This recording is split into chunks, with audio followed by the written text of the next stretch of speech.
Bonjour à tous. Dans cette vidéo-ci, on va faire du kéfir de lait. Et puis dans la suivante, du yaourt de kéfir de lait. Ça c'est waouh, magnifique. Mais une chose à la fois. Donc tout d'abord, ce qu'il vous faut, c'est vous procurer des grains de kéfir de lait. Ça ressemble à ça. On dirait en fait que quelqu'un a essayé de fabriquer des grains de chou-fleur en silicone. Ces grains de kéfir, c'est un agent fermentant, c'est ce que les anglophones appellent un SCOBY en fait. Vous en avez absolument besoin, c'est une synergie de bactéries et de levures qui sont maintenues dans une membrane de polysaccharides. C'est eux qui vont effectuer la transformation du lait en kéfir et qui vont, ce faisant, le charger en probiotiques de manière très complète. Voilà, donc la première étape, c'est de mettre des grains dans une cruche en verre et de les manipuler avec une cuillère en plastique. Donc, de nouveau, pas de métal pour le kéfir, pas de métal en général pour les fermentations. Voilà. À partir de 2 cuillères à soupe, c'est suffisant pour 1 litre. Mais moi, j'en ai plein. Et plus ils travaillent, plus ils sont contents. Donc j'en mets un peu trop. Voilà. C'est pas grave. La seule chose qui va se passer, c'est que ça va aller plus vite. Et comme ça, ils sont tous contents, ils travaillent. Tant que vous en avez, employez-les. Ensuite, il vous faut du lait de vache. Oui, c'est très mal, mais c'est quand même comme ça qu'on fait. Du lait de vache, du coup, le meilleure qualité possible. Si vous avez du lait de vache cru, bio, et que la vache était dans votre jardin encore ce matin, et que donc vous avez du lait tout frais et que vous savez que votre vache n'a brouté que de l'herbe bio, évidemment ça c'est mieux. Mais ça va fonctionner avec n'importe quel lait, même le lait UHT du magasin. Prenez quand même simplement du lait entier, ça va mieux fonctionner, mais je pense qu'avec du lait demi-écrémé, ça va fonctionner aussi.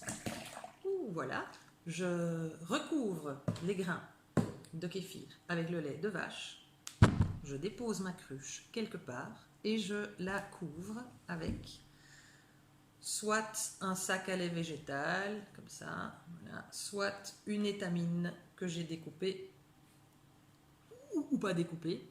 Je recouvre simplement pour que les mouchettes et les poussières et les grosses mouches, tout ce qu'on veut, ne puissent pas tomber dedans, mais que quand même la réaction puisse se passer au contact de l'air. Voilà. Et donc je mets ça dans un coin et j'attends des heures.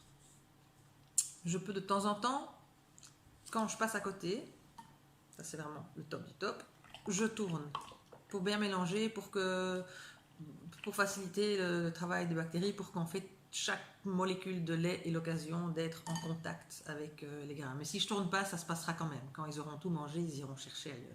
Et puis on va voir ce qui va se passer au fur et à mesure du temps qui passe.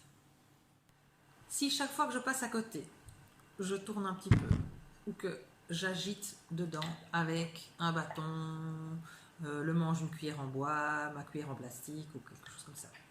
Après déjà 6 heures, ça sera prêt.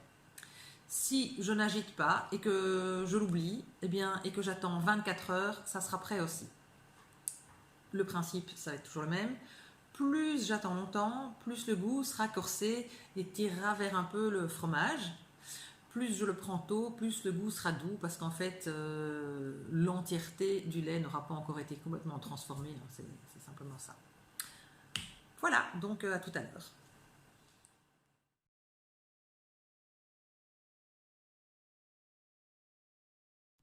Voilà, après 24 heures, je récupère donc ma cruche, je regarde ce qui s'est passé. Là, on a une séparation et les grains gonflent et remontent. Voilà. Toujours, pour le récolter, je vais devoir les mélanger. Toujours manipuler le kéfir avec du bois, du plastique, du verre, mais pas du métal. Je mélange.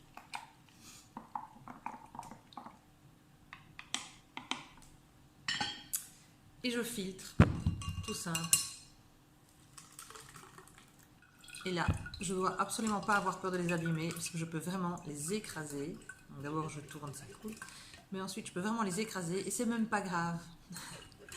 Éventuellement, ça va séparer. Des gros grains vont devenir des petits grains, mais ils vont se recoller à la prochaine occasion. Ils n'ont pas peur. Ils sont très très très solides. Et voilà, et je récolte. Quand j'ai tout récolté, eh bien, je peux encore pousser, bien écraser les grains pour vraiment tout séparer. Et ensuite, on verra ce que je fais des grains pour les conserver jusqu'à la fois prochaine. Mais ceci, c'est mon kéfir de lait, mon lait kéfirisé. Je le transvase dans une bouteille bien propre et je peux le conserver comme ça au frigo pendant facilement une semaine. Parfois un peu plus, ça va dépendre de votre frigo. En gros, c'est comme pour le lait ou c'est comme pour la plupart des produits de votre cuisine. L'odeur, le goût. Et si l'odeur et le goût ont changé, ça n'est plus très sûr. Tant que c'est stable, c'est que c'est bon. C'est beaucoup plus stable que du lait en fait.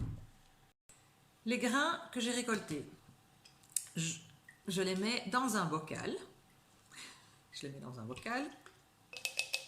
Je ne les rince pas. Je les rince surtout pas à l'eau. Si je veux les rincer, c'est avec du lait. Je ne les rince pas et je les recouvre de lait.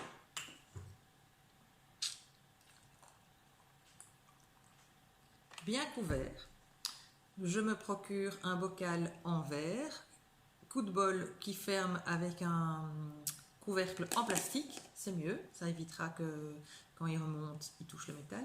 Et je les range au frigo.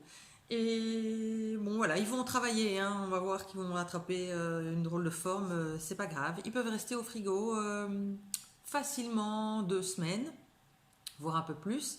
Il suffira de les réveiller et de les rincer dans du lait à la au prochain usage. Et ça, on verra dans la prochaine vidéo. Quant à lui, lui je m'autorise à le reboucher avec un couvercle en métal parce qu'il ne va plus travailler, donc il ne va pas gonfler. Et bien on voit bien qu'il y a un espace, donc c'est pas grave, il n'y a pas un contact continu. Voilà, lui il va se conserver, donc j'ai dit une bonne semaine au frigo, voire plus, ça c'est à vous de tester. Et il peut servir à plein de choses. Il peut se consommer tel quel, ou il peut s'aromatiser, ou il peut être utilisé dans des préparations. Voilà, à plus.